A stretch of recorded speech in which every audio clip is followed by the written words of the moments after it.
Guys, pupunta tayo sa tabing ilog kasi may titignan tayo. Malaki raw yung nahuli nila eh. Tignan natin guys.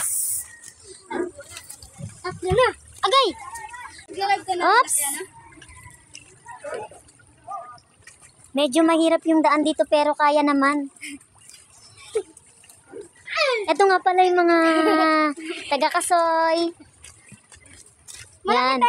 Kung di dahil sa kanila, hindi daw pupunta dito, charot. Dalag. Ayan guys, nahuli Hindi, nila. buntis oh. Ano, buntis yan? Buntis yan. Nangangagat yan? Hindi. Ano yung Ano, anong tawag dyan? Dito. Ano, ano po? Ito. Sayang eh.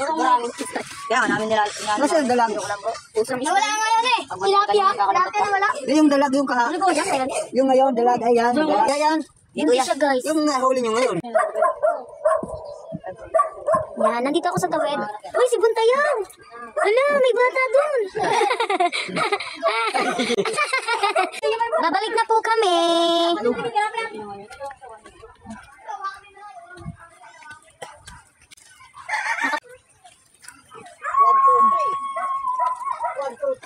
Oops!